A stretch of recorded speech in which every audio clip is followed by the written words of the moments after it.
Good afternoon and welcome. We celebrate the 20th anniversary of the Hertie School. This is a cause for celebration, and it is an important point for us to reflect on how far the school has come. It is my great pleasure to welcome you, distinguished speakers and guests, dear friends and partners of the Hertie School, dear Hertie School students, faculty and staff, and last but not least, with special thanks, dear President Cornelia Woll and members of the Hertie School leadership. As new chair of the Hertie Foundation, and let me say, as former politician about 25 years, I'm delighted to accompany this innovative and important endeavor to train future decision makers in public and international affairs. 20 years ago, the Hertie Foundation saw a gap in the German landscape. Across Europe, other capitals had public schools as European flagships. Yet in Berlin, in the capital of Germany, which had been reunified 15 years ago at that time, such an institution was missing. German public administration careers were, and maybe are, inward-looking, with little diversity and in need of reform. It was this recognition and the desire of a new type of public policy education in Europe, one that was practice-oriented, international in outlook, and with a clear focus on addressing the most pressing challenges of modern governance, that motivated those early discussions to create the Hertie School in the German capital. This mission is vital for one of the Hertie Foundation's founding principles: strengthening democracy by providing education and research that will make possible good governance and good administration and good international policy.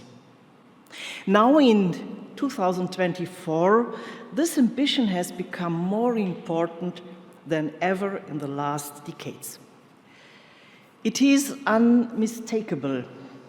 Liberal democracies are under attack. A key role in liberal democracies are universities. Universities with democratic values, with courageous attitudes and liberal environment. Universities are the stages for organized disputes, arenas to debate competing ideas and re-examine previously held conviction. This kind of openness is essential for democracy, for democratic societies, and helps to create policymakers that have sharp analytical skills and a strong capacity to think creatively. This truly embodies one of Hertie's Foundation's motto that democracy is only as strong as the people who support it. And it seems to me that this is not only a principle in our foundation or in the Hertie School, it is a headline with priority in the next months and years in Germany, in Europe, and international, especially when we think about liberal democracies, when we think about international relationships. Ladies and gentlemen, it was rather unusual in Germany, and it is today unusual in Germany, that a private foundation would establish and fund a brand new university with a professional focus. It was this type of outside-the-box thinking and we can do spirit that has made the Hertie School a success. And yes, it is a great success story, and the Hertie Foundation has been proud to support this institution for the past 2 decades and remains as committed ever to continue this support as the school continues to grow.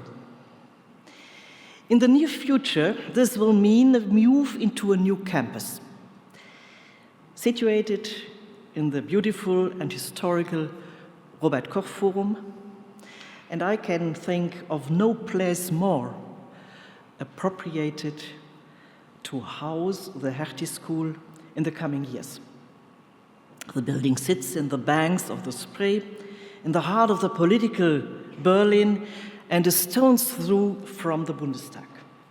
This will serve as a perfect setting to continue the Hertie School's critical work of educating next generations of policymakers and contributing to the most important debates in policymaking and governance.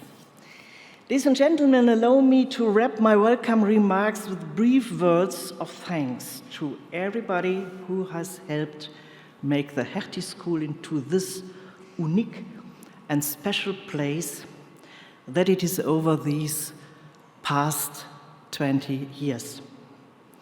This, of course, must go first and foremost to the Hertie School students and alumni over these past 2 decades, who have filled the school with light, colors, and fresh ideas. To the Hertie School leadership, faculty, and staff, I would like to thank you all for your dedication to educating the next generation of future policymakers. Last but not least, I would like to extend my gratitude to Michael Endres and Frank-Jürgen Weise, the former heads of the Hertie Foundation, to Bernd Knobloch, our supervisory board chairman, and chairman of the Board of Trustees, Frank Matern. They are real friends to the Hertie School since the school started, about the last 2 decades, and I would like to say thank you for your vision. Let us start with these exciting and I'm sure with inspiring 2 days, which in the spirit of the Hertie School are filled with debates about some of the most important issues facing our societies today. Thank you. And now I will pass the floor to Hertie School President, Professorin Cornelia Woll.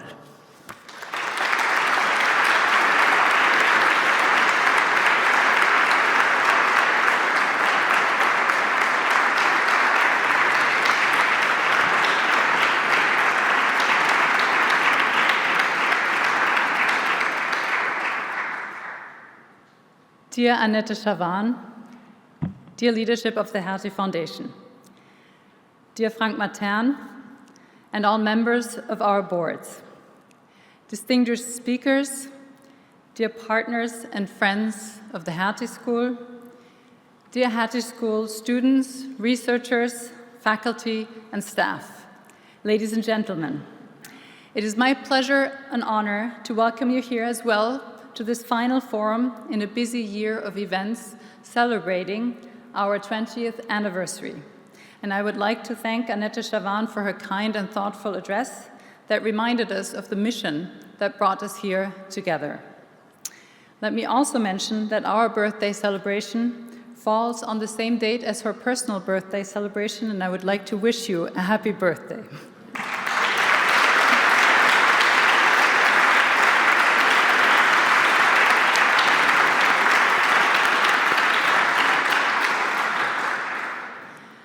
Our anniversary has allowed us to reflect on the path traveled. What have we learned in the past 20 years that can help inform the future? Or more succinctly put, in this year's motto, we are looking back to move forward. A lot has changed since the founding of the Hertie School back in 2004, or 3 or 5, depending on what you consider our birthday. This was a time when we thought that wars between nation-states might be a thing of the past, and that the world was steadily and surely progressing towards a more liberal and democratic future.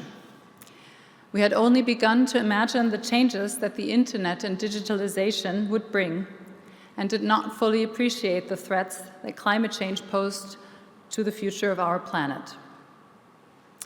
Our Hertie Futures forums, with meetings on democracy, on sustainability, on digital governance, on fundamental rights, have provided us with unique opportunities to hear from policymakers and experts, like Federal Minister and Head of the Chancellery Wolfgang Schmidt, historian Timothy Garton-Ash, and State Secretary at the Foreign Office Jennifer Morgan, to reflect on the lessons of the past and chart a way forward to address the difficult challenges we currently face. Just as the world has changed in the past 20 years, so has the Hertie School, which has seen many impressive accomplishments during this time. We have grown from our first cohort of 30 students and 7 professors to 800 students and 35 faculty members today, and boast an alumni community of nearly 3,000 from at least 90 different countries. Among this group, we have policymakers, founders of NGOs, and leaders in the private sector. Our study program has grown in length and breadth beyond the original Master of Public Policy. In 2012, we proudly inaugurated our PhD program and continuously worked on improving our master program offer, adding the Executive Master of Public Administration in 2008, the Master of International Affairs in 2015, and the Master of Data Science for Public Policy in 2021. During these years, we have grown into a research powerhouse. We have won many competitive research grants, and between 2016 and 2021, we established 6 centers of competence to further sharpen and clarify our research profile and show our contributions. We have developed partnerships with universities around the world. In 2019, the Hertie School joined the European University Alliance Civica with some of the strongest social science universities in Europe, anchoring ourselves as a leading place for governance on this continent. We've organized countless events over the years, hosting world leaders like Angela Merkel and Olaf Scholz, Emmanuel Macron, Anthony Blinken, Ursula von der Leyen, Margrethe Vestager, Dilma Rousseff, and Mario Draghi. In the past academic year alone, we have welcomed outgoing Dutch Prime Minister Mark Rutte, Finnish President Alexander Stubb, and Swedish Foreign Minister Tobias Billström. None of these accomplishments, both in the events of the past year or all the successes of the past 20 years, would have been possible without the incredible Hertie School community. The Hertie Foundation and the members of our supervisory board and our board of trustees have provided us with invaluable vision, support, and guidance. Similarly, our partners have shared our ideals and ambitions and helped us to turn them into reality. The leadership of former presidents Michael Zürn, Helmut Anheier, Henrik Enderlein, and Mark Hallerberg and their leadership teams have moved the school forward, bringing it to where it is today. But the real magic happens in the buildings and the classrooms. The Hertie School would be meaningless without our students and alumni who have brought and continue to bring life, color, excitement, and innovation to the hallways of first Schlossplatz and now Friedrichstraße. Our faculty, researchers, and instructors have been excellent teachers and mentors, helping to shape the next generation of policymakers and experts, as well as top-notch thinkers, providing strong contributions to both the academic and the policy and public debates. Finally, our administrative staff has worked tirelessly with a can-do spirit to support our students, our faculty, our researchers, and did the behind-the-scenes work that goes into running a university day to day. A big thank you to all of you for your hard work to make the Hertie School the incredible place it is today. It's this wonderful and talented community that is going to bring us forward into the next decade of the Hertie School's success story. In the coming years, we will, of course, continue training the next generation of decision makers and conducting innovative research to better inform public debates. This is all the more crucial given the growing existential threats that we face, from declining trust in democracy to rising geopolitical tensions, security threats, and dangers from a warming climate. On our path into the future, there will also be innovation and change. In 2026, we will move into our new campus in the Robert Koch Forum, calling the heart of political Berlin our new home. In this new space, we will explore even more innovative formats, such as our Policy Lab, a solution space to bring together students, faculty, and our practice partners. We will further hone our research profile to address the most pressing global challenges and show how good governance can improve the common good and the well-being of our societies. As we have seen in recent years, authoritarian populism is on the rise throughout Europe and the world and poses a critical threat to liberal democracies. Universities have an important role to play in this fight, and our founding mission to promote democracy through education and research is more urgent than ever. All of this brings us to our anniversary event, which zooms in on the challenges we currently face. Over the next 2 days, you will be hearing from experts to discuss democracy, geopolitics, security, and higher education. Today, we will welcome Francis Fukuyama, Professor of Political Science at Stanford University, to give a keynote address on polarization and the decay of political order. He will then be joined by Dean of International Affairs at Bocconi University, Professor Catherine de Vries, and member of Bundestag, which is come in, Jens Spahn. Tomorrow, we will continue with a panel on security in a fragmented world, a student leaders dialogue, a discussion of higher education and research in hard times, as well as opportunities to hear from our students directly. Our concluding event is the conferment of the Henrik Enderlein Prize for an outstanding early career researcher, and I can already say it'll be researchers. I'm looking forward to all of the insights that we will gain during these discussions and would like to warmly thank all of our panelists for taking time out of their busy days to celebrate this exciting milestone with us. And let me now hand over the microphone to our Vice President, Dean of Executive Education and moderator of our first panel, Professor Andrea Römmele. Andrea, the floor is yours.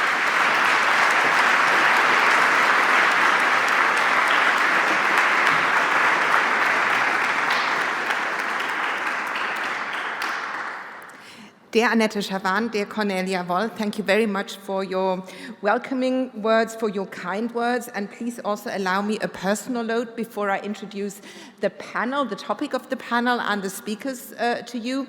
I've been with the Hertie School now for 14 years, and it's fantastic to see this room so full of the Hertie family, of the large Hertie family, and it gives me tremendous pride also to be part of it, and it's fantastic that we can celebrate these 20 wonderful years together.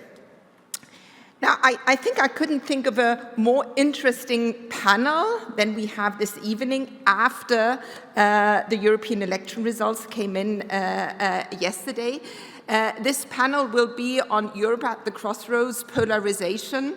In 2024, in this year, more than half of the world's population can actually cast their vote. Some already have. Some elections are still upcoming.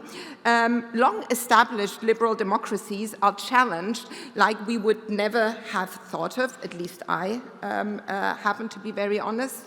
Last night, we all watched the EU elections results coming in and have to see a significant shift towards the right. Far-right parties might form the second largest fraction in the European Parliament in Strasbourg. Digital disinformation campaigns, the perceived loss of prosperity, and feelings of alienation from politics are only a few phenomena that have contributed to growing acceptance of populist and even extremist positions. The distinguished panel outlines the causes and trajectories of polarization and the waning political order and debates how trust in government and faith in democracy can be restored. So it's my great honor and pleasure to welcome our key speaker of today, Francis Fukuyama, to this panel. Frank, a great pleasure to welcome you again to the Hertie School. I remember that you also have been to our 10th anniversary as speaker of the opening of our academic year when we just entered our teenager years. Now that we are going into our 20s, fantastic to have you here with us again. Let me very briefly introduce Frank Fukuyama to you, although Frank actually needs no introduction. Frank, you have held many important positions during the course of your very remarkable career in academia, as well as in the think tank world, which is such a wonderful fit to also what the Hertie School is all about. You are a professor at Stanford University, you hold a PhD in political science from Harvard University and have a BA from Cornell. You also hold a variety of honorary doctorates from all around the globe. Just to mention a few, University of Tokyo, Aarhus University in Denmark, and many others. You were a member of the political science department at Rand Corporation and of the policy planning staff of the US Department of State. You have served as a member of the President's Council on Bioethics from 2001 to 2004. And as a truly global public intellectual, you make us debate and think about the bigger, the real big questions. And I just want to point out a couple of books Frank has written, and I am sure that there is no one in the room who hasn't at least read one of them. I remember that I read your 1992 book, The End of History, actually at the other side of the bay when I was studying in Berkeley, which basically in a book which marks the ideological development from the end of the Cold War into an era which has become much more fragile and uncertain as we actually ever thought it would be. In 2006, you published a book which title actually sounds like a today's bestseller, America at the Crossroads. Could be a very recent book. Your most recent book holds the title Discontents, in which you defend liberalism from critiques of the populist right and the progressive left. Once again, Frank, thank you so much for being with us again at our 20th anniversary, and the floor is all yours.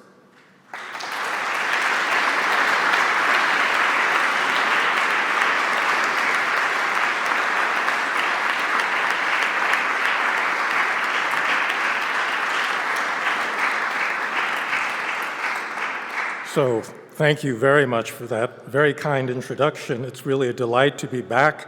As just noted, 10 years later at the Hertie School, I run a very small international public policy program at Stanford, and I really like policy schools.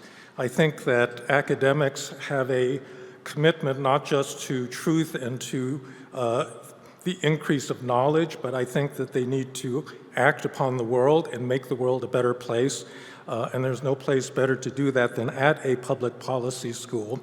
I think it's very important that people that study public policy realize that they are embedded in a political system that reflects values, hopefully, of liberal democracy, and it reflects power, because you can't actually do anything positive in the world unless you're able to use democratically legitimated power to do that.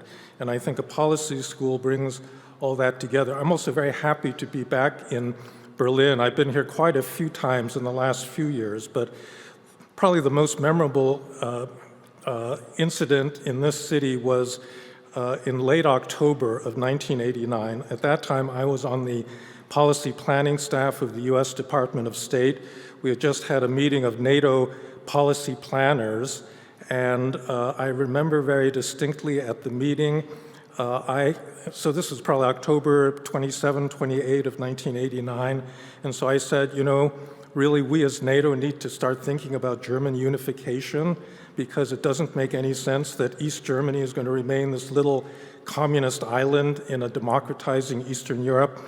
The German foreign ministry representative at the meeting immediately cut in and said, don't even think about it. It will not happen in my lifetime. And then 2 weeks later, here we are. So I don't want to go too much over the background because it's already been referred to that democracy globally is in a lot of trouble. The Berggruen Institute has an index, a governance index, that shows there's been an aggregate decline in global democracy. I think Freedom House, on whose board I sit, publishes an annual review of democracy in the world. They say that the aggregate level of democracy globally has fallen 18 consecutive years, and it's fallen both qualitatively and quantitatively in some of the world's most important democracies like India and the United States. The manifestations of this, again, I don't need to repeat all of this, but there are several different problems that democracy is experiencing. You have the rise of two authoritarian great powers, Russia and China, that are now willing to use overt military force to get their way, attacking both Ukraine and potentially threatening Taiwan. You also have backsliding in many countries that we thought were promising new democracies, like Myanmar, like Tunisia, like El Salvador, like Georgia, all of which have seen authoritarian backsliding in the last few years. But I think the thing that surprises me the most and worries me the most is the growth of an anti-democratic part of the populations of the most democratic, the most mature democracies, beginning with the United States. And this kind of populist nationalism is something we didn't have to deal with during the Cold War. There were communist groups that were very marginal in the politics of most democratic countries, but today we have, as we just saw in the European elections yesterday, these parties are now entering the mainstream. They are rivaling many of the older established, truly democratic parties, and I think this is something that we all need to worry a great deal about. I think the more interesting discussion concerns why this is happening and why it's happening now. I'm going to give you 5 reasons. Usually people start lists of this sort by talking about economics, by saying we have this global economy that's created a lot of inequality both within countries and between countries, and there are many people left behind, particularly the old working class. And I think that this is a legitimate part of the explanation, but I actually don't think that that's the most important part, because if it were the case, then the populism should not be on the right. It should be on the left, because it's the progressive parties that really want to do something about economic inequality, have programs that have tried to address that, and yet we find that those same working class people who had been voting for parties of the left 20, 30 years ago are now voting for nativist right-wing parties, and that's really what I think needs some explanation. So the first reason, I think, has to do with a deep unhappiness and lack of satisfaction with liberalism as practiced in the world. And by liberalism, I don't mean liberalism in this continental European sense of the FDP.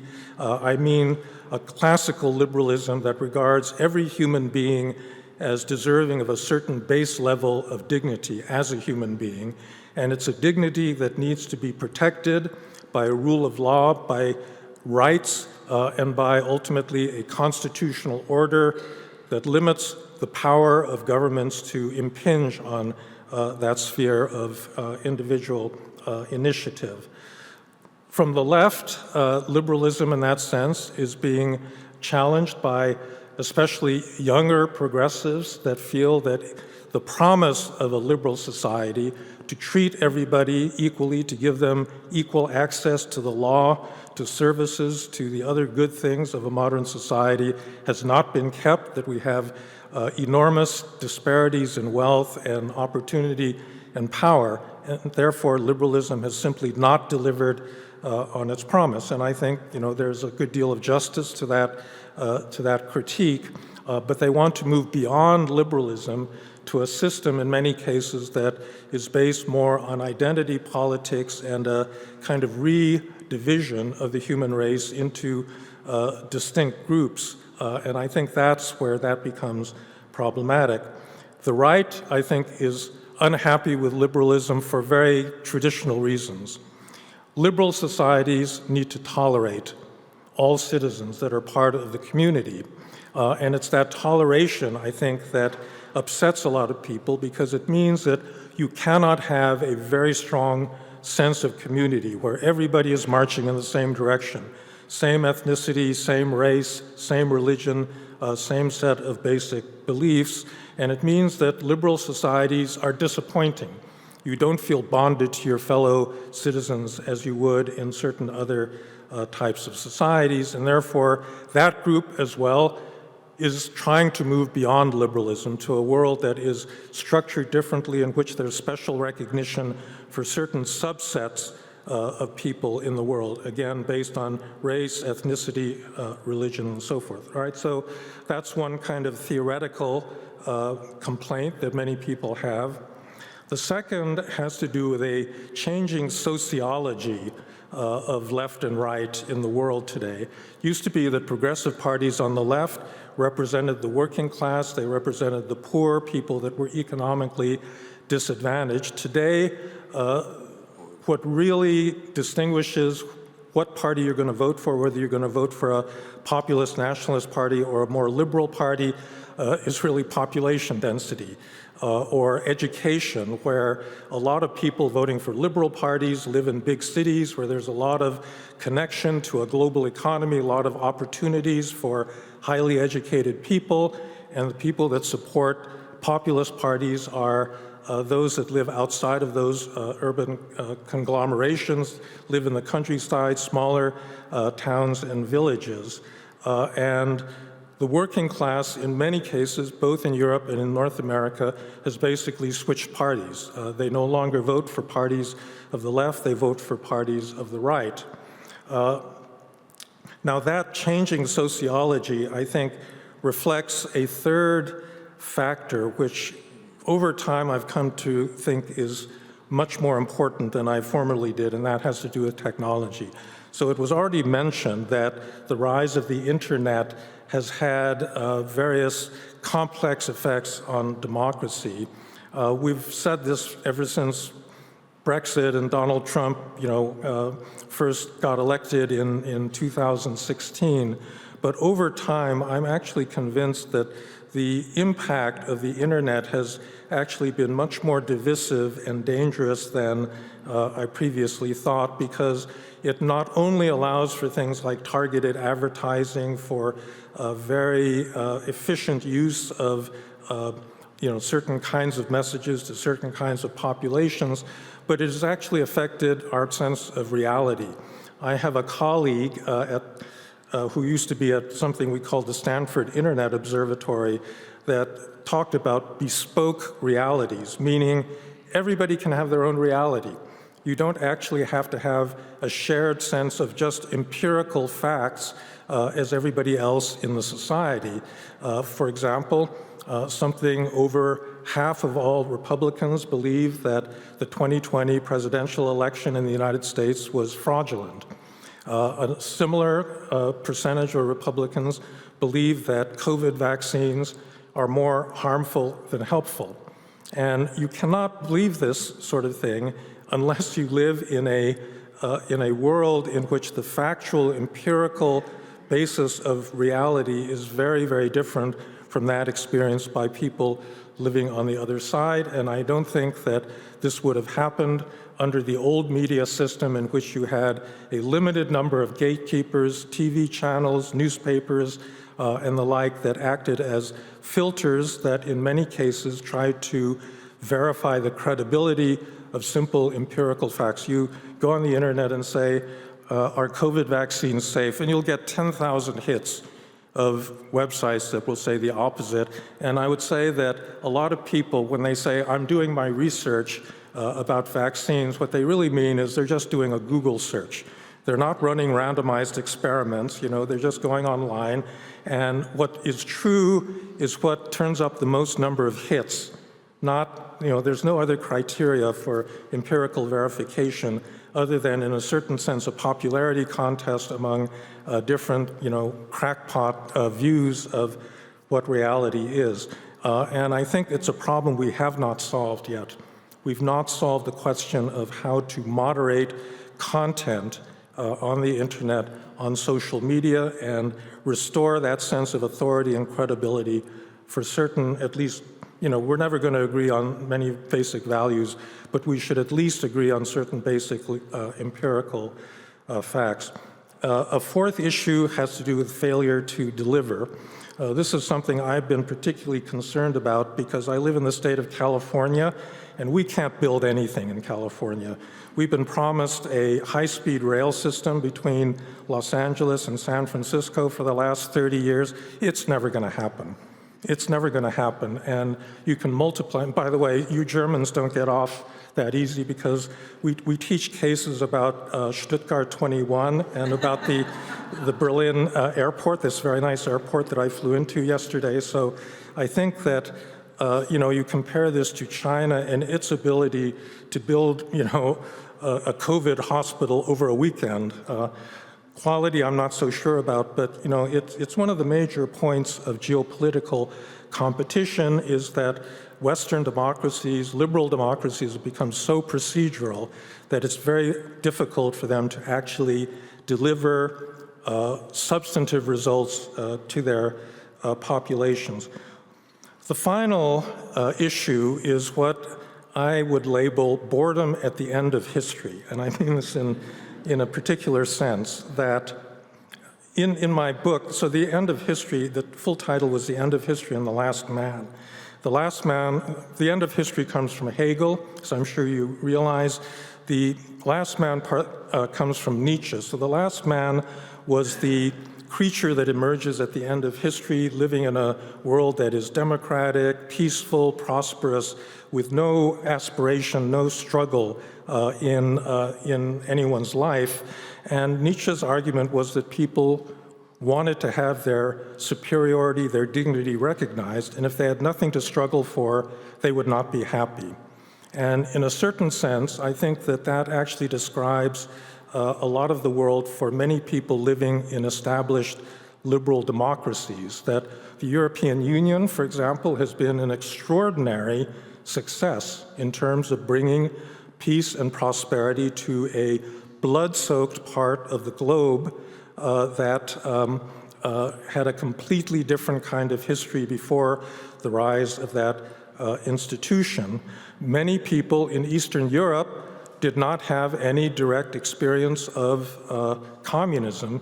And one of the things that actually makes you quite eager to live in a liberal democracy is the experience of war, tyranny, loss of civil rights, high degrees of corruption. These are still factors that drive hundreds of thousands, if not millions of people from developing countries to Europe, to North America, to other liberal democracies where they can find that peace and security. But for people that already live in that kind of regime, they take it for granted. Eastern Europe, a country like Poland, a very large part of the population was born after the fall of the Berlin Wall, after Poland made its transition to democracy, so they have no experience like their parents or their grandparents of what it was like to actually live under communism. And I think that you see a kind of loss of a vision, both on the left and the right, of what a better society would actually look like, as opposed to the kind of liberal democracy that people experience. And for that reason, I think demagogic leaders have to stir them up into thinking that their lives couldn't possibly be worse. We have right-wing politicians in the United States that say, oh, the United States is facing in fact, Donald Trump has said this numerous times, we're facing an existential crisis, America is dying, this election will be the last opportunity you're going to have to save America. It sounds very stirring, and that's why a lot of people, armed themselves and marched on the Capitol on January 6th, 2021. They're play acting at being people that are struggling for justice, but unfortunately, justice actually has been achieved already, so they're really being deluded into struggling on behalf of a narcissistic demagogue. But I think, unfortunately, that's a lot of the reality that we are living under. So I want to conclude by saying, what do we do about this? Especially about the populist nationalist wave that seems to be engulfing us. So there are several different answers to this. Geopolitics has returned to the world, and therefore part of that solution has to be to resist aggression, military aggression. We cannot let Ukraine be defeated by Russia. We absolutely cannot allow that to happen.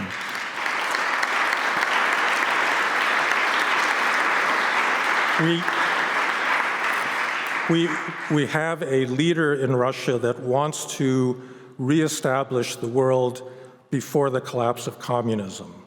And that is the negation of the Europe whole and free that we thought we had achieved at the end of the Cold War, and that's a very bad situation.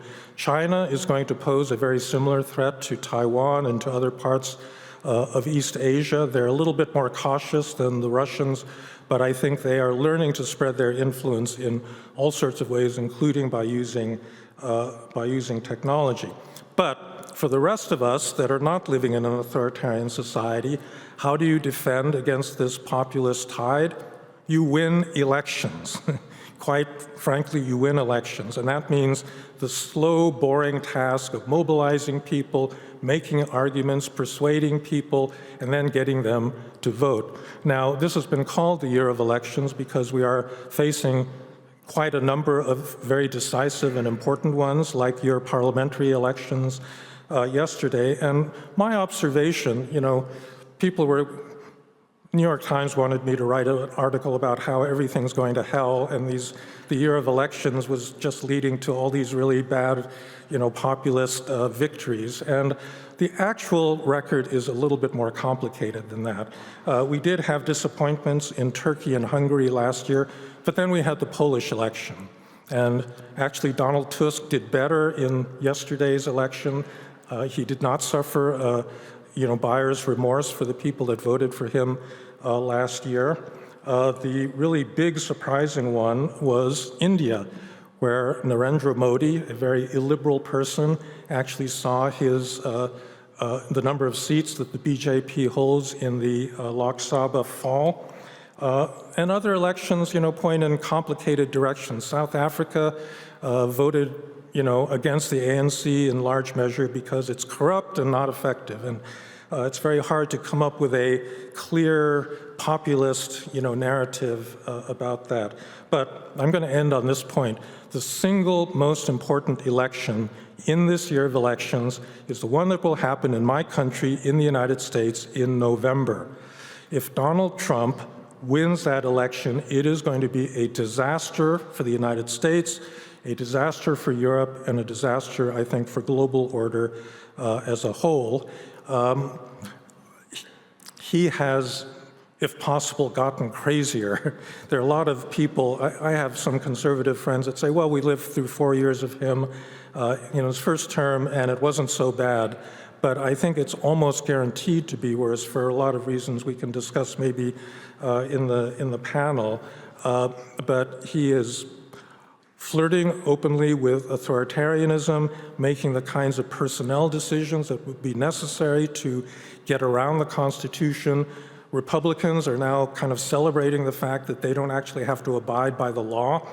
And I think that he personally, Donald Trump personally, is really consumed by the desire for revenge.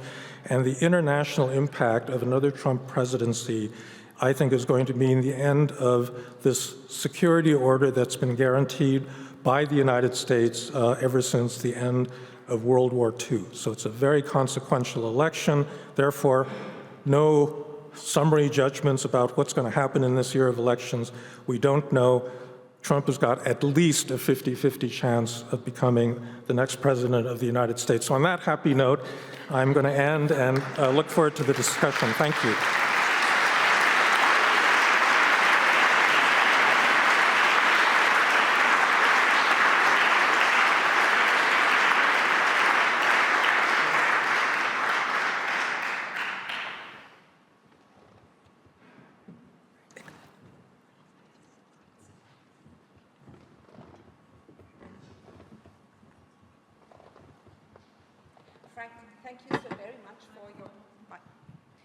Frank, thank you so very much for your very thought-provoking, for sharing your thought-provoking thoughts with us. I'm sure we will engage in a lively discussion shortly. Let me introduce our two other panelists to you. They will then also give their 5 to 10 minute keynotes before we then engage in a, which will probably be a very lively discussion here on the podium. But I would also like to invite you in the audience to address your questions to us. Catherine, great having you with us again. Thanks so much for coming. I would like to introduce Catherine de Vries to the audience very briefly. Catherine is part of the larger Hertie family. You are a member of our Board of Trustees, and you are also a member of the Executive Board of our dear Jacques Delors Center. Catherine, you hold a chair in European politics and are a professor of political science at one of our close partner institutions at the Bocconi University in Milan, where you also serve as Dean of International Affairs. Prior to your appointments at Bocconi, you held prestigious positions at Oxford University, the Free University of Amsterdam, and at the University of Geneva. And you also hold an honorary doctorate from the University of Belfast, which is, if I may say so, quite an achievement given the stage of your career, and is a clear sign of your immense impact of your scholarly work. Your numerous books have influenced academia as well as the broader public debate, and you regularly contribute to in your public appearances. You contribute to newspapers, blogs, and magazines like International Affairs, The Monkey Cage, to mention only a few. Your very influential book in 2018 was on Euroscepticism and the future of the European integration, and you received several awards for that. And if I recall that correctly, the book was also listed as top 5 in the Financial Times. And in 2001, your book on the foundation of European politics was published at University Press. So thanks so much for being with us today.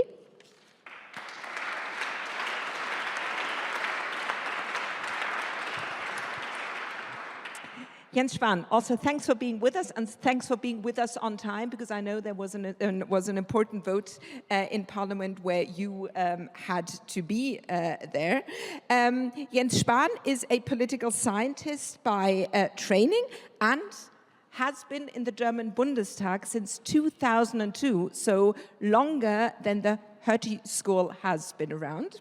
You have already shown your early interest in health issues and have been spokesperson in your party, in the CDU, on health-related issues for your party fraction from 2009 to 2015. You've been state secretary in the finance ministry, working very closely with the late Wolfgang Schäuble, and you have been the Minister of Health in Angela Merkel's 4th cabinet from 2018 to 2022. And I think we haven't talked about that yet, but I think probably this was one of the biggest challenges you have faced in your career, and you did a tremendous job in guiding us all through the Corona years. After the election in 2021, you are now part of the CDU leadership team and focus on the issues of economy, climate, energy, and the Mittelstand. So thank you also very much for being with us at this very important anniversary.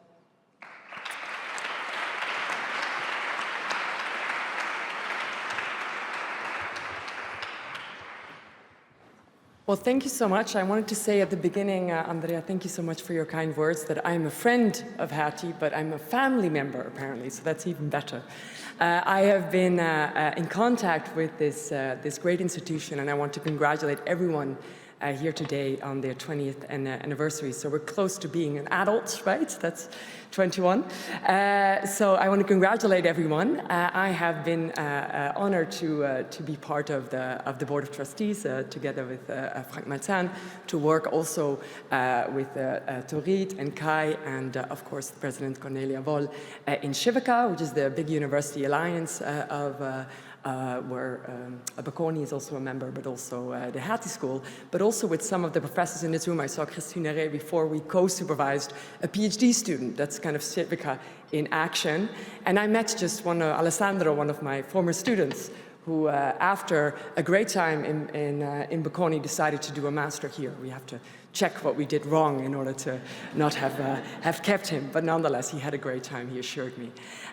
So it's really great to be here, but then of course I think after Frank's very careful and I think very comprehensive introduction, it's also a very difficult point in time. I would like to kind of also say some words about my other panelists, because I think being so present in the public debate or hearing that you have spent your life over more than 2 decades in public service is not so often what you see anymore. And I would like to thank both of you that the service that you've provided for our commitment to democracy. Yes.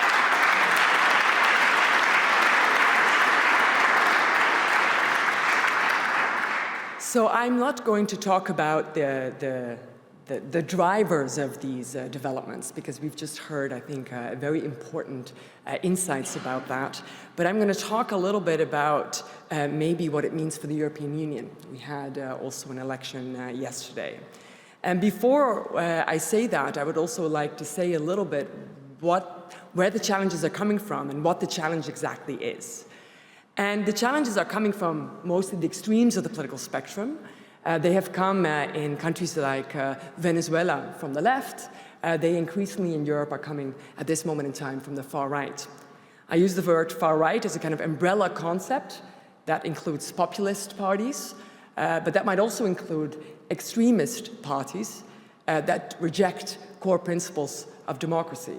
And the problem for academics like myself or practitioners is that many parties don't tell you before they win an election which type they are. So what is the challenge exactly? What are these parties challenging? Well, and we heard that from Frank's intervention, they're especially attacking the liberal part of democracy. That means rights, courts, separations of powers. The new Dutch Prime Minister is a former head of the Dutch Secret Service. I apparently was the only one who thought that that might be problematic for being a Prime Minister. This relates to an important classical distinction in political science between maximalist and minimalist definitions of democracy. A minimalist definition comes from a political economist or economist Joseph Schumpeter. It's free, fair elections. You just need to have an election, you have to have an overturn of an election, and we're all fine. Well, we've seen, of course, in the United States, but in many other countries around the world, that maybe we need a little bit more for democracy. This maximalist definition of democracy is one put forward by a political scientist, Robert Dahl, who was a professor at Yale. And it would say, well, we don't dismiss electoral competition. That's really important in a change of hands of power, of course, but also additionally stresses participation, broad inclusion in the political process, and guarantees of basic rights and rule of law, and to not politicize these things. So one effect, I think, of these parties, especially in Europe, that's the area I know best, is that what they have done is they've narrowed the definition of what we think democracy is. Democracy is majoritarian rule. is a referendum outcome. 51%, doesn't matter what the 49% says, and we have an issue with the judges who say otherwise. So that's, I think, an important element of this challenge. But I would like to argue here today, and then bring it to the European or more international level, that they have done more than only narrow our definition of democracy. They have also started to mobilize things at the global stage, and actually started, some people here in Berlin call it the liberal script, right? So other aspects of liberalism that have been entrenched in not just norms, but actually rules and institutions at the global level, and they're becoming increasingly under attack. What are they advocating? National control. It's not entirely clear what that means in the time of international interdependence, and we saw the market reactions to France or Emmanuel Macron's call yesterday. But nonetheless, that's what they say, national control. Isolation, nationalism, protectionism are really back on the political scene with a vengeance. Where a decade ago, a withdrawal of a member state from the European Union, or the unraveling of the World Trade Organization's dispute settlement system seemed virtually impossible, these have now become realities. And actually, we might expect something more, and we saw that, of course, by the brazen attack of Russia on a sovereign state, Ukraine. So while our problems are increasingly cross-border, these parties are increasingly politicizing the exact tools that allow us to deal with these issues, and are contributing to something that Frank was referring to as the inability of liberal democracy to actually deliver, because they make that aspect also increasingly difficult. So in Europe, we've seen this. We've seen this yesterday, although maybe in some countries the far-right turn was not as strong, luckily, as we would have expected on the basis of the polls.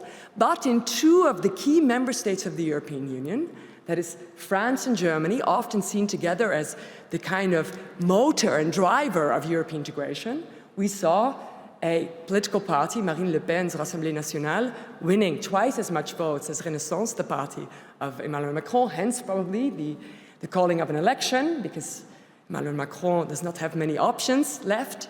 But also in this country, 1 in 6 German voters that turned up to the polls yesterday voted for the Alternative für Deutschland. And that is, of course, a party that has in no way moderated its stances, actually has doubled down on them. So Eurosceptic parties have been indeed quite successful electorally. We see now in the European Parliament that they will command about a quarter of the vote. And they have done well yesterday, and they have done well also in an institution that we call the European Council, where member state governments sit. I reside in the country of Italy, and Giorgia Meloni, who might have moderated on the international stage, much less so in her own national states, with state interference in the public broadcasting and limiting the right of abortion. So what does this mean for Europe? So interestingly, we see that Euroscepticism is quite extreme at the European level right now, where we see a quarter of parties advocating it. But it is also interesting to observe that in the last, let's say, half a decade, these parties have underwent somewhat of a silent revolution. These parties in 2014, the European parliamentary election, then were advocating to leave the European Union, leave the euro, all kinds of unraveling of the European Union. But that exit Euroscepticism, as I called it in my book in 2018, has given way to what we now call reform Euroscepticism, perhaps. It's not necessarily wanting to leave the European Union, but wanting to reform the European Union from the inside. Why have political parties made this kind of key? I think 2 factors. Brexit. Brexit was kind of the experiment with leaving.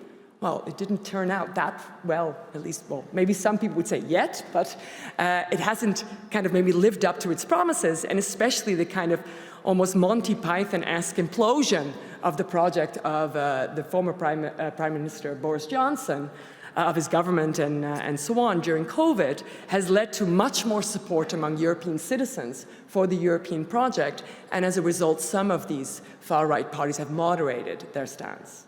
But also, the very kind of this next to Brexit, a very difficult election year in 2017, where Le Pen was up against Macron, and in a very key debate, when she advocated leaving the euro, was basically surpassed by Macron, that she couldn't answer any of the details. And as she introduced the idea that there was going to be a franc and a euro at the same time, he asked her, so what do you mean? A farmer is going to buy his products in euros and then pay his farmers in francs? How is that going to work? And she didn't have an answer. So these two elements of the kind of 2017 national elections that didn't do so well, that's both in Germany but also in France, also my own country, the Netherlands, and Brexit, I think, have led these parties to advocate reform skepticism. And emphasis is stronger on reforming the European Union. So then we could say, oh, all good. Okay, they won a quarter of the vote, but they're less radical than they otherwise would be. Well, there have been already, and we shouldn't underestimate that, two forms of this reform skepticism in the European Union. A radical form, embodied, I think, by Hungarian Prime Minister Viktor Orban, and a moderate form, for now, which is probably embodied by the Italian Prime Minister, Giorgia Meloni. Orban goes basically into council meetings with a sledgehammer and tries to extract as many resources as possible. Otherwise, he will block legislation. Think about the Ukraine, very similar to some Republicans in the United States. Think about the Ukraine's decisions in the council. That is a kind of example that has not led to too many followers. But Giorgia Meloni's example, which is basically using the European Union as a way to extract concessions that might help you to get re-elected nationally, is something that other Eurosceptic parties might learn from. She has actively advocated immigration policies at the European level, has worked together with Ursula von der Leyen to try to achieve that, with that, change some of the core principles perhaps of the European Union, at least its commitment to rule of law, if we think about what Frontex is doing at some of the borders and also what the Italian Coast Guard is doing at some side of the borders. So the question is, which of these two is going to prevail in this European Parliament?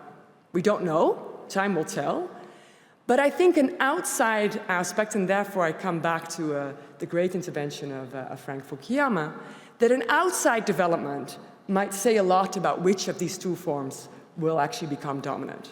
And that's the outcome of the US election. Because not only is Brexit a kind of containment of the idea of leaving, President Biden's diplomatic and political support for the European Union was also a containment of this kind of thinking. Unlike Biden, President Donald Trump was a big advocate and fan of Brexit. He said that several times himself. So when a more, let's say, Eurosceptic US president comes back to office, how will these more moderate Eurosceptics or reform Eurosceptics that have taken a moderate stance respond? Will they feel emboldened to take some of these stances? Will they maybe not support Ukraine in the same way that Meloni has done over the past? Well, time will tell. Then I wanted to say one last thing. We got a couple of questions. And that is, what does this mean for the Hertie School? And that's, I think, in 2 sentences. So what does it mean for a policy school to face this? I get a lot of students that feel quite, not so upbeat after they've heard me lecturing about some of these things. It might be a similar experience. Well, how do you teach democratic resilience? I don't have the answer. But I do think it cannot only be that we teach students facts of history, economics, sociology, governance, international relations, etc. We need, I think, to teach them 3 things. To analyze and work with data, so they understand what's really happening, but also understand when they're being fooled. We have to teach them ethics. There's a difference between wrong or right, and there's historical precedence of what's wrong or right. And if you have a commitment to liberal democracy, it's clear what wrong and right would be. But I think, thirdly, we have to teach them courage. And the way I wanted to kind of leave you with that is a citation from one of his last articles in the New York Times of John Lewis, and who is, of course, a late congressman in the United States and a civil rights activist. And what he said is, democracy is not a state, but it's an act. And I think we're all here to fight for it, and I hope the Hertie School will keep doing that in the future. Thank you so much.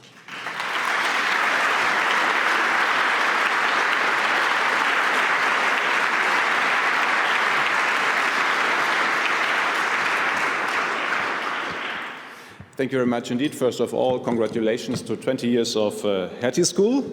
The success of the Hertie School speaks for itself, I'd say, and it's good to have you here in Berlin-Mitte, that we do have political scientists close to political actors. It's always very fruitful for us to have an exchange of views, to have that discussions, to have some input.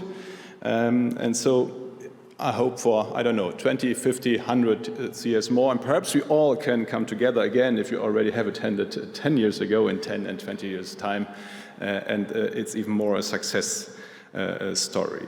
I want to make some comments, but first of all, you know what I would expect from political scientists seeing the results of the European election yesterday, for example, is one question, the most important question, but the question I don't see very often asked, especially in the media coverage, is why? Everyone is moralizing, everyone is judging, everyone has an opinion, but the first question is, why is it people vote that way? Why is it they might have lost trust, whatever, but the most important question is, why? And I don't see political scientists, I don't expect them to be political activists, actually. I want them to ask the questions and to give us some scientific database then to take decisions or to have a good debate. To the why question, just 1, 2, 3 thoughts perhaps. One is some thesis, I would say. My first thesis is the major driving force for what we've seen in the European election now, what we have seen in the last 10, 20 years, especially in Europe, not only, but especially, the driving force is the issue of migration and too often failed integration. If you take the implosion of the French political party system, I live close to the Dutch border, the Dutch political party system, Belgium, Denmark, Sweden, Italy, Austria, we can just go through it. The main driving force is the not solved question of irregular migration and too often failed integration. And that is not the only reason, but I dare to say the trigger point of it all. And that there is no, I mean, for the Western German party system, as it is still, one has to say, is the exemption in Europe, meanwhile. Sometimes we have the impression that would be the normal status. No, it's the exemption. And the rest, at least of Western Europe, perhaps the whole of Europe, the political party system, the political system in general, has changed a lot. I mean, Christian Democrats have just faded away, and social democrats in so many countries just around us. And the main issue, the main reason is the not solved question of irregular migration, that there is no control. 1,000 people every day last year that just entered Germany. No one knew who, no one knew why, and no one knew where from. And you might like it or not, we might like it or not, people have some questions about it. By the way, I do have them too. If it is always, last night again, we have to better explain. Perhaps people just don't want it that way. And that needs to be discussed. And the question of too often failed integration, I mean, it's one was the end of history, the other one was the clash of civilizations. Of course we have to have that debate. If it is not from one cultural background that we do have this failed integration in a broad way compared to others. And that's the Arabic Islamic background. And we need to have that discussion in a proper way. I'm very much convinced. First thesis. Second thesis connected to this one is 50% of Germans, I don't know how it is in other countries, 50% of Germans say in several polls for several years, meanwhile, they have the feeling that they can't say what they think even when they are with their family and friends in a proper way, just frankly what they think. And of course you could say it's a free country, everyone can say what he wants, but if 50% have the feeling they can't because they are afraid of the reaction, then that is not a good finding, not a good fact for a plural society, is it? And actually these 20s are very challenging, very exhausting, obviously. This is a very, very exhausting decade. with all the issues that need to be debated. And at the same time, the society, from small family gatherings to the big political debates in the Bundestag, there is the feeling we do not have proper debates. The things are not put on the table, not all points of views can be said, and very often, as soon as you start to have a debate from a certain point, you get moralized. There's the whatever, I mean, to put it very to the point, I dare to, for some you are even a right-wing extremist if you just say there are two biological sexes. And that's the end of debate then. But you should debate things in a way that sees the differences, okay, but it should be possible to have some debates without getting that reaction. Oh, how often have I been called a racist in the last 10 years? Can't count it anymore, because people try to stop debates on migration and integration, but I think we do need to have these debates. Which brings me to the third thesis of the why. The two most polarized issues are the issue of migration and climate change. Very interesting, there was a study that said, if you are not, if you have a different opinion that I have, I do dislike you. This reaction is very extreme correlated in two issues, migration and climate change. And that actually shows that there are two issues that are very much need a proper debate, but they don't have one. And that brings me to what to do. First thing connected to this is broaden the debate. We need to have more controversial, proper debates. I mean, you can be can stand on the street and cry or scream or whatever. That's not a debate. But a proper debate needs that you, at least for a second, assume the other one might be right. Just a second. That makes every debate a better debate. And in this world of social media with WhatsApp and Facebook and whatever, if you don't want to hear a different opinion, you don't have to. But that's not good, obviously, for that kind of debate we need in times that are very challenging. The more problems you have, you actually should have more debates. And my dialectic thesis is, the more there are controversial debates again, proper controversial debates again in the democratic center, the less polarization is there. Because then you have this feeling things are not discussed properly, not there anymore, and less polarization. That's my thesis, at least.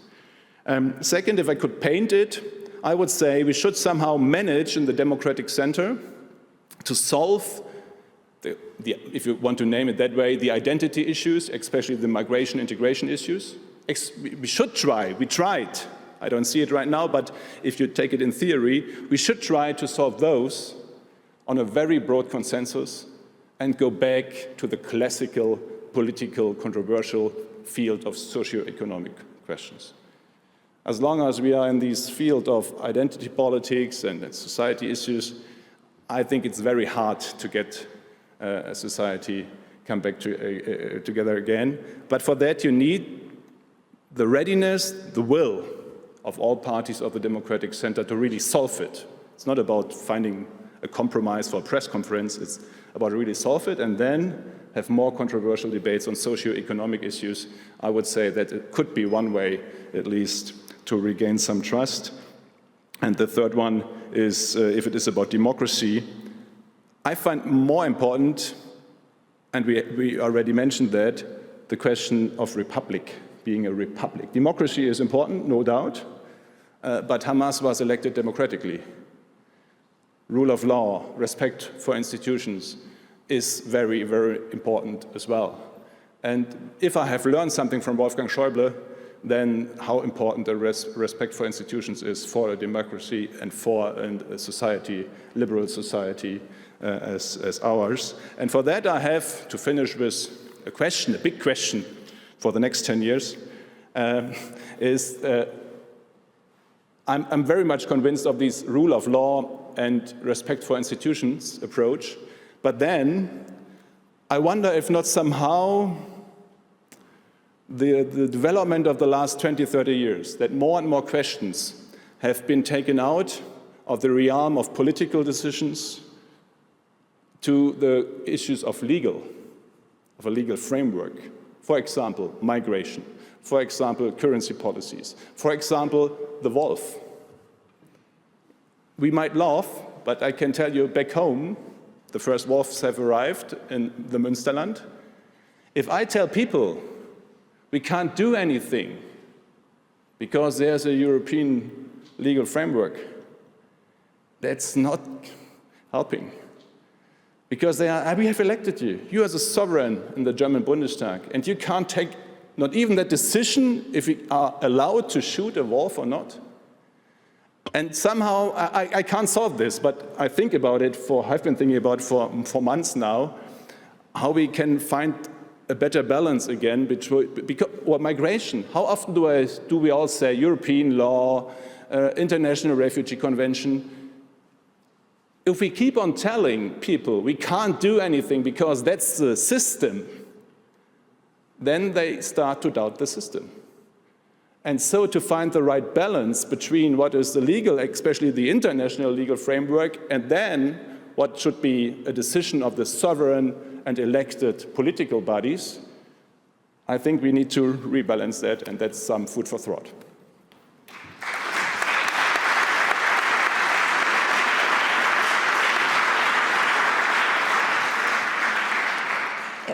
Thank you very much, Jens and Catherine, for your keynotes and adding more and really important aspects to the debate. We only have like 25 more minutes left, and I would love to take that time to look into the future. I think we've had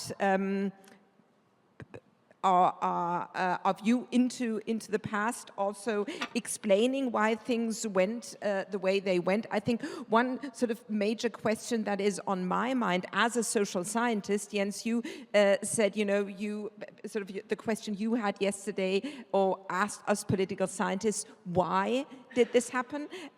My question is also going back, Frank, to what you said in your talk, that 2 weeks prior to the fall of the Berlin Wall, lots of people, including us social scientists, did not foresee that.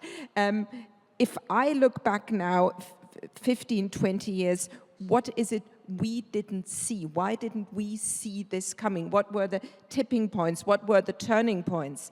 So that is on my mind. But let's look forward. I mean, Catherine, you very nicely said, what is it we should teach our students in public policy schools? Sort of a knowledge of data, ethics, and be courageous. What is it we should do as a society? How can we become resilient?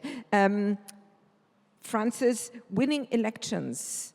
How do we do that? And that relates to what Jens said.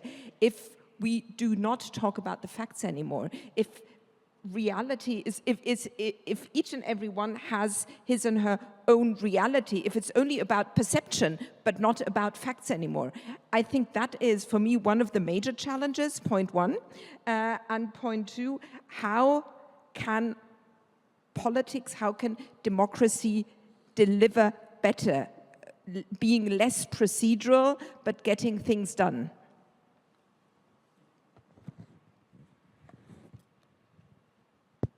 So winning elections is shorthand for a lot of things that need to happen.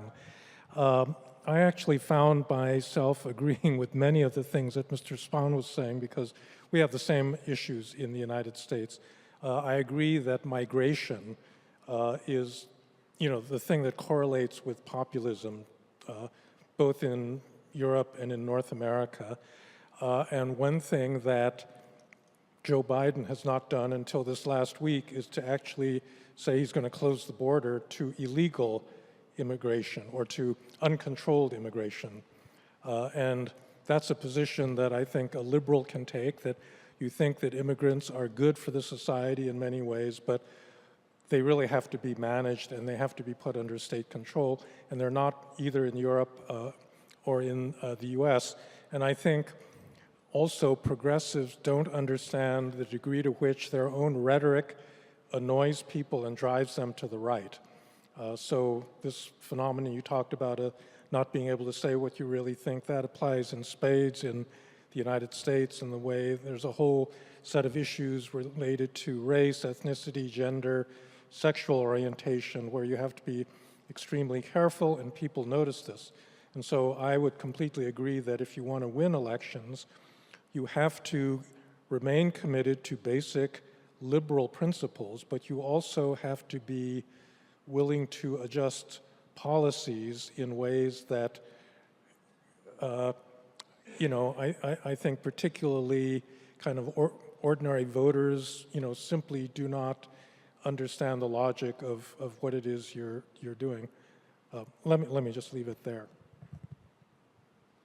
Do you want to directly respond, Jens? I would.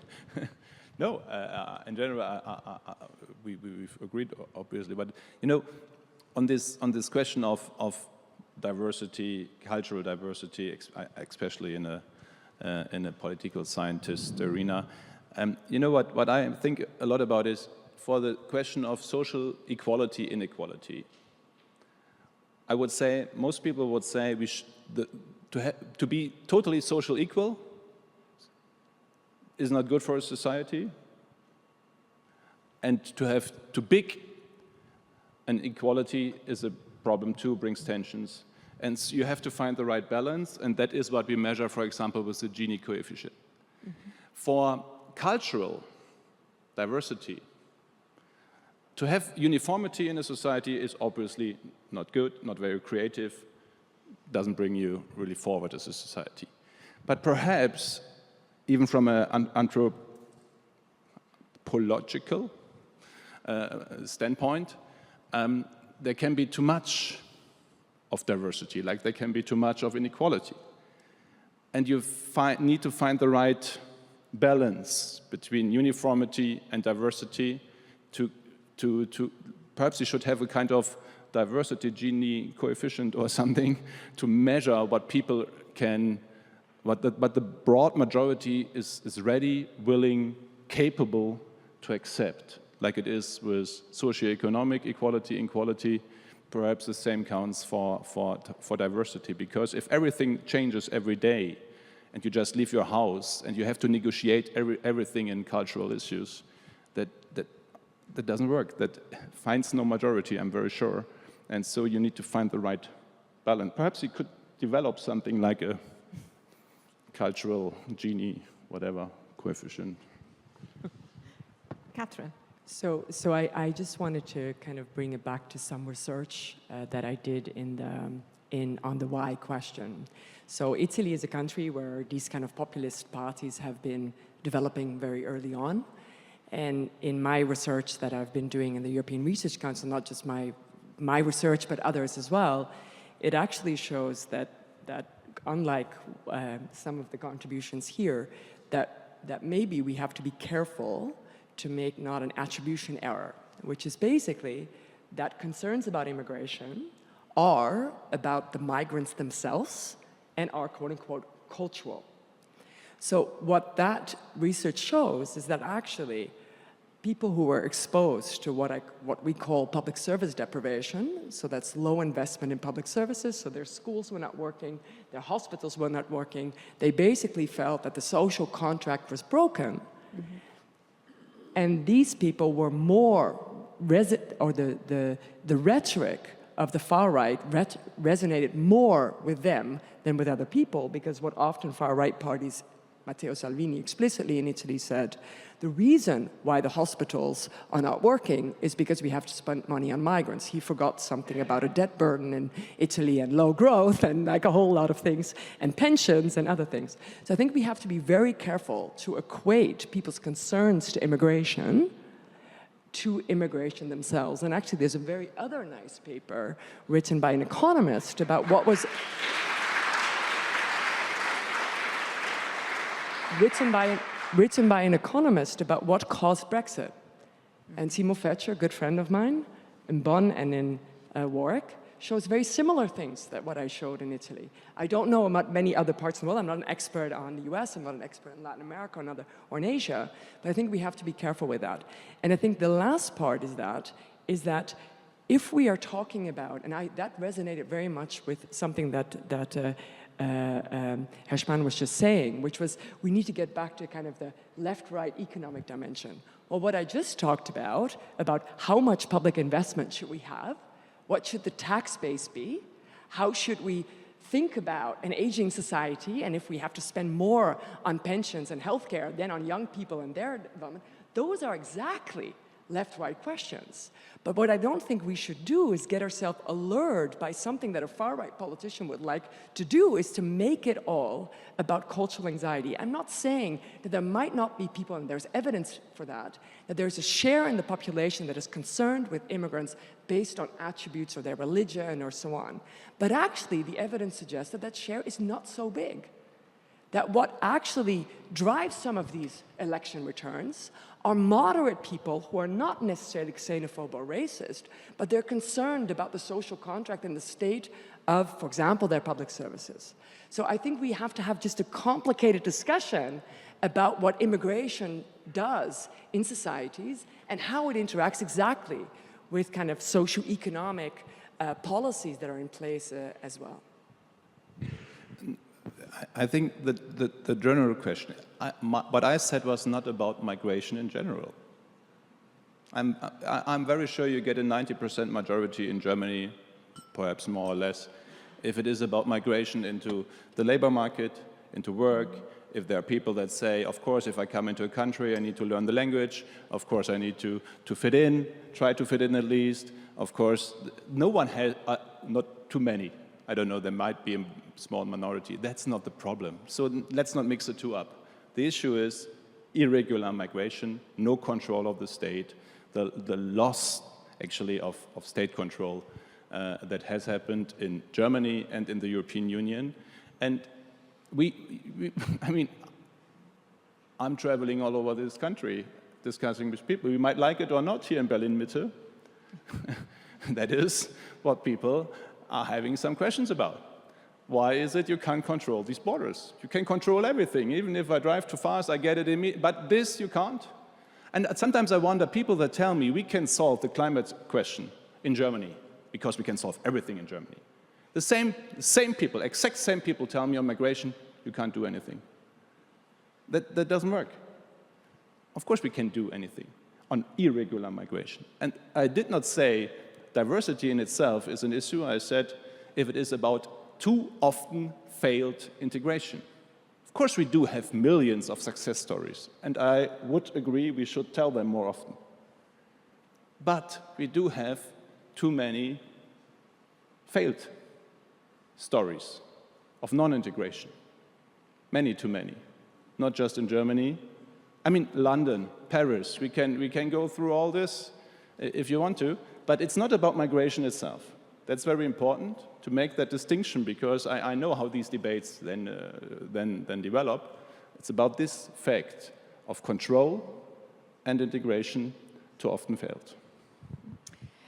I don't want to keep this discussion only on the panel. I would very much like to invite the audience to participate. Perhaps if you could please raise your hand. I know that our team has mics around the room. If you could briefly stand up, mention your name, and I'll collect the questions. I already see many hands up. Yep. Can you all hear? Thank you very much. My name is Gevorg. I have a question about the failure to deliver that bothers me quite a lot, and I think many people here. We do have the question, do we have some sort of answer? How do liberal democracies start to deliver better on any issue, be that control of migration, if you want, or supporting Ukraine, or building hospitals? Because you already have examples of how efficient corrupt autocracies can be. Then how do we also get efficient? Thank you. Okay, thank you very much. I have a question here.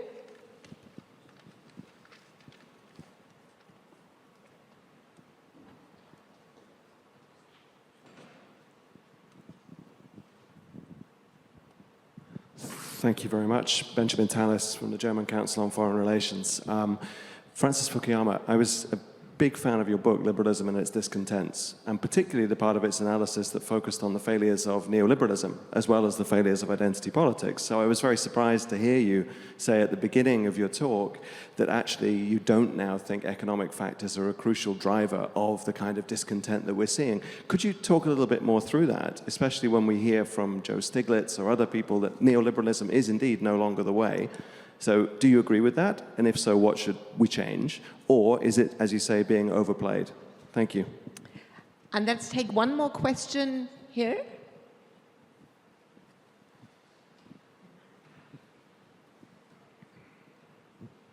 Johannes Müller, Hertie student. My question would be on this debate about what debates do we actually have also here at Hertie School. I think a big problem is that we don't distinguish between far right and right positions, and often discredit right positions by putting them in the same corner. So my question would be maybe to the Bocconi and also California experience, how do we integrate voices from the right to our policy schools and make them a part of the debate in order to not let the far right dominate maybe other discussion rooms. Okay, that was the first round. I do see other hands. We'll have a second round of questions once we toured the panel for the answers. Frank, perhaps if you want to take the second question, because that was directly to you. So, and your book. on the question of neoliberalism, neoliberalism actually was the easiest problem to solve because it was just a matter of policies, and you reverse the policies and you no longer have neoliberalism, and that's what Joe Biden has done. He just announced 100% tariffs on Chinese EVs. He's gotten back into industrial policy in the CHIPS Act, in the so-called Inflation Reduction Act. The state is intervening like crazy in order to build semiconductor factories and so forth. The commitment to free trade is much, much weaker. You look at what Janet Yellen said when she was just in Beijing. We're never going to allow the Chinese to export in the way they did in the early 2000s. But politically, it hasn't done Joe Biden any good. You know, all of these policies to reverse neoliberalism has not gotten him any credit among all those working class people that felt, you know, left out by earlier neoliberal policies, which makes me think that really the issue is, it's not that economics isn't important, but it's the way that economics interacts with social anxieties, with status anxieties, and so forth. And unless you speak to some of those cultural issues directly, no amount of state intervention is really going to help. Then I would pass on the, Jens, perhaps you want to take that question about how democracies can better deliver? Well, first of all is having proper debates, and then, I mean, it's very simple, I know, but that's not happening. And I say that I know that many think, let him talk, he was in government as well, why didn't he then solve it when they were in government? We were not good enough anymore. That is why we are not in government. And we were not good enough anymore in having proper debates and then take a decision that makes a difference. You know, all these, I call it, I don't know if there is a good English word, formal Kompromisse. You negotiate the whole night. In the morning, you do a press conference. You tell people how exhausted you are, and you finally have a historic compromise on whatever. And then, actually, in fact, nothing happens. And we have done that. I'm a big fan of compromises, don't get me wrong. But formal Kompromisse, this kind of writing something down to find somehow a compromise, but in the end, it doesn't solve anything. That is what we have had enough, more than enough in the last at least 10 years. And to have debates and then decisions, you need leadership. As simple as it is, political leadership. You would need it for Europe these days. You would need it, if I might say it, for Germany these days. It counts for every society, democracy. You need political leadership. On the left or right question, just one thought. Germany and Europe is as much center-right as it perhaps has not been for 30 years, perhaps more, perhaps ever. If you take results of elections in Germany, in Europe, center, right, right. And the question is, if we take all the meetings we are in here in Berlin Mitte all week long, giving prizes every day to each other, what I see these days again, all fine, but that is not connected, not at all, to what's going on, obviously. And so the question how to bring the center-right voices, a right voice is not per se extremist, into a school, into public debate, into media, and let it be heard, I would say is really a very important task in very small groups as well as in a society as a whole, because it's feeling. I mean, the majority votes center-right, right, and the debate is center-left, left. And we do that for more than 10 years, by the way. 10 years ago already, there was a majority in the election that was not left, but the coalition was already to the left. You can go on like this for 10 more years. I don't want to see the political results of that. So that's a very important question, I would say, for a school like this as well. How can we actually have all the voices heard? Catherine. Yes, so on the question maybe of how to integrate the right, just one footnote, on the countries where we've done in-depth analysis of the debates, I don't think it's empirically correct that the debates are on the left. I actually, in the countries that I know very well, the Netherlands and Italy, for example, the debates are on the right. They're maybe on the center right. But you know, we can argue about if maybe that was different in Germany. So I think on the question of how you get the center right into policy schools, well, in Bocconi, a lot of the time I interact with a student organization called the Milton Friedman Organization about how we deal with these questions of discussions on campus. We have a very, very active right-wing student groups. I do have to say that sometimes they study different things. So if I would do it very easily, I would say open a finance department. The likelihood that you're going to get maybe slightly more students on the right, it's maybe a generalization, but would increase slightly. But I also think it's interesting to actually, it brings me to a broader point about what students study, right? And how you think about it. So I think it's also really interesting, some of the research on what happens in your college experience, right? So when people come in and into college and they're not voting when they're when they're in college, but they're still voting at home versus those that have been 4 years in college and are allowed to vote for the first time, something seems to change. So the college experience might also change the way people think. So maybe it's not only about integrating, as you say, the right, but trying to think about having indeed an open debate so that people can also think about what they think about a particular policy. So what we see actually in some evidence is that it's maybe much more difficult to say what means to be on the right and the left on certain issues, right? So in that way, I think it's also very important for a policy school to say that if you say that we have an aging society in Europe and we cannot increase fertility, so we need immigration just to grow, that is probably neither a right or left-wing statement. That is kind of the only thing we could do, right? No.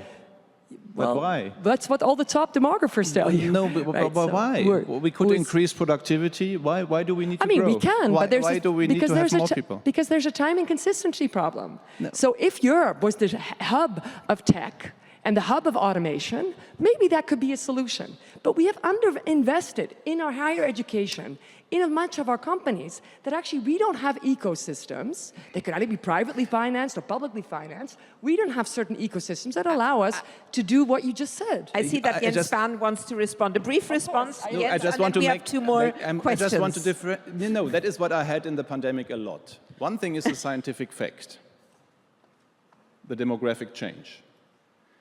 And then the question is, and we have the same, the climate debate in every debate. One thing is the fact.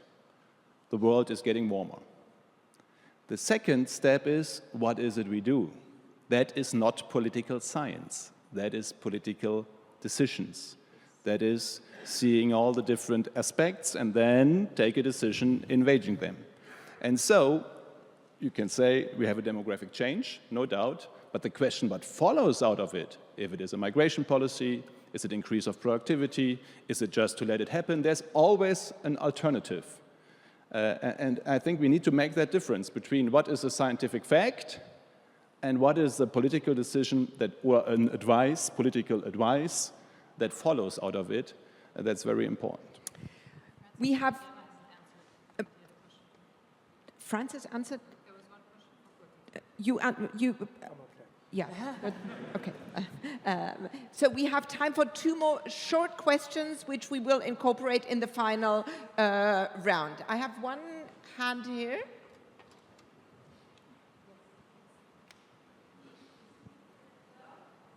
It's on? Yeah, yeah. I have a question. My name is Eline.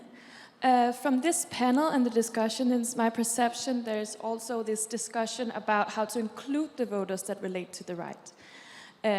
One, as I see it, is to make them trust in the system again by promoting democratic resilience and try to drive them politically to the center. And the other is more to, as I understood, to accommodate some of the solutions that the far right promises to include more people and thereby avoid polarization. I see challenges with both. What are your thoughts? Thank you. Hello, my name is Helen Spangler. I'm a student at Hertie School. My very short question is, how do you lead discussions when you cannot agree on facts? Because I feel like many people quote studies all around, but cannot agree on the source. Thank you. Thank you. So we have 2 challenges or 2 challenging questions for our final round. The question is, if I got that right, how do we debate, in a democracy when there are debates about the facts? And the second question was, how do we include the right, the far right, into our debates, into when we as liberal democratic parties actually want to win the elections again. So we'll have a final round here on the panel. Frank, and I would like to start with you. Well, just to take this last question, you can't have a democracy if you can't agree on basic empirical facts. You just can't.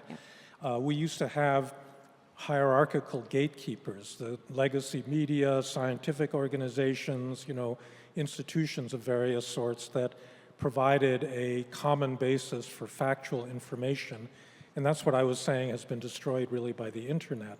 So you need to introduce content moderation in some way on these big platforms. But in my country, things are so polarized. I mean, how are you going to agree on what kind of content is acceptable or not? The only solution that I have seen, well, and I guess you've got this further problem.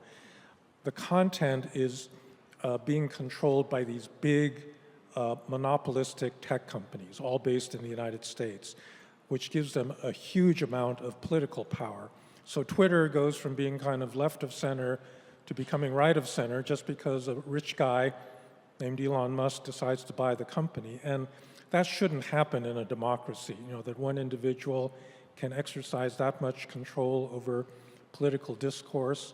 The only solution I have seen to this is, I chaired a working group, a Stanford working group on platform scale, because I think that we are inevitably going to disagree on many things, but what shouldn't happen is the ability of one platform to amplify a falsehood on a scale and with a speed that never existed before in previous media environments. And our solution was something we called middleware, where you would take the ability to moderate content away from these big platforms and distribute it to a network of smaller groups that could moderate content in the way that the user wanted and not the way that the platform wanted.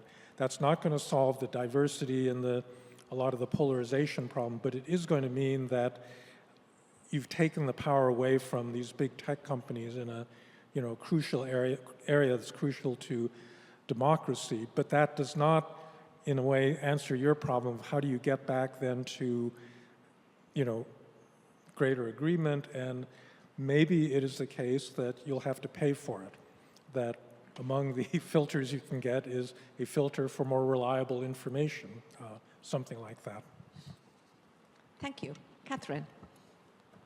I can maybe say or answer the question about the moderation. So it's a very difficult question to answer scientifically because we can't do an experiment where we moderate in one country and then not moderate in half of the other, or let's say put the country in two and like moderate on one side and not moderate on the other and see what develops. So we have to do it from kind of the observational data that we get.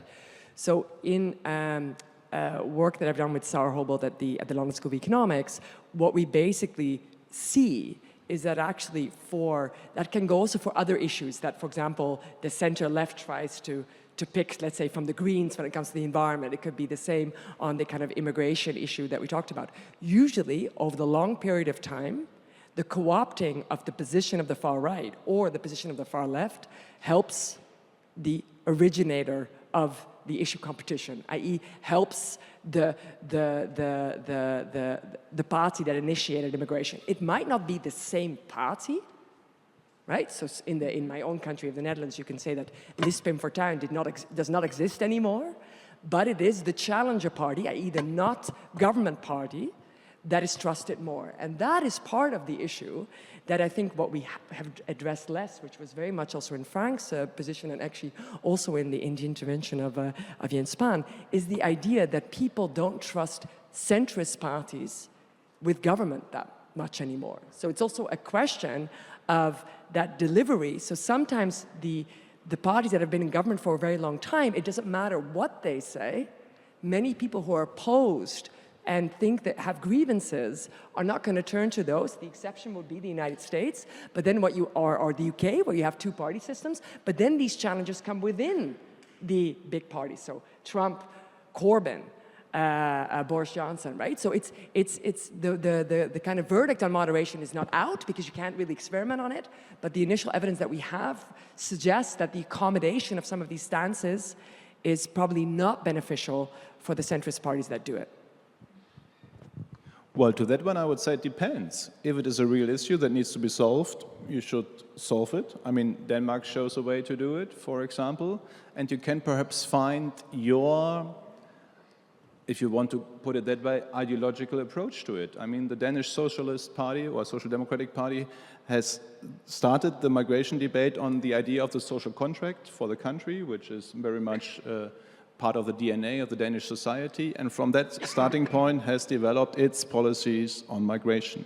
And I would say even liberals, if you perhaps changed the approach and how you go through it, you can develop a migration policy that might solve that problem out of your liberal ideas. It always is a question, if it is a real issue, and you would agree it is one. If you of course say it's no issue, it shouldn't be solved at all, and it's all fine as it is, then the voters will decide that way or that way. But if you say there's a problem, I would say you might be able to incorporate it into your logical thinking as a party and solve it. By the way, Macron does a very that's kind of political experiment we all can now see.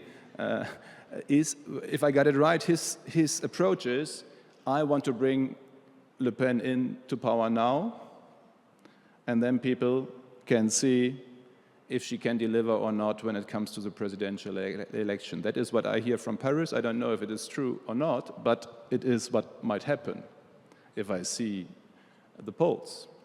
And so this approach to bring them into power and then they need to show, that is, of course, we all have debated it a lot, if that is the right way or not. In the Netherlands, for example, 10 years ago, our sister party even almost split on that question, if to bring Wilders into power and let him show if he can really make a difference or not.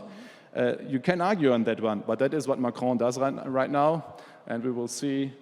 I hope it has a good end where it leads to. To the question of facts, and I very much do agree, enlightenment and our idea of liberal democracy is very much interlinked. The idea of enlightenment. So there are facts. But then I find it very important in the public debate, and that counts for all of us, that we make this distinction between facts and what we make out of it. And that too often in the public debate, in the political science as well as in other areas, is not, there's no real distinction between that anymore. I go back to the pandemic. The scientific fact is what the virus does in your body, and the other scientific fact is to what extent you can measure it. Masks, for example, make a difference. That's science. But the question, how you balance the freedom of that one and the health of the other one, that's political balancing. And you can answer it that way or that way. Wearing a mask is not a question of truth, and it's not a question, it's not a fact question, it's not a scientific one. You know what I mean? There are the scientific facts. The question that follows out of it in balancing different aspects is political decisions, or you can give political advice. But if scientists start to have political debates that say there's only one scientific solution and leave the area of facts and try to make their opinion a question of that's the only fact, then people start to doubt. And I think we have to see, we have seen that too much in many, many policy fields. Many, many. And that is where people started to have doubts and now are even doubting the facts. And that is really a problem for every proper debate. Thank you very much. Unfortunately, we've come to the end of our panel. I think we could have gone, there are lots of things we could still touch upon and debate upon. And if I may say so, perhaps this is one thing you can take with you home when you meet friends, when you meet family, that you continue this debate, because debates are debates based on facts. They can be emotional, no doubt. That could be that is a very important contribution to democracy. Actually, it is what democracy is all about: debating different opinions with respect to the other opinion. We can't continue this now, but perhaps you can do so today and in the days to follow. I want to thank my distinguished panel, Frank, Catherine, and Jens.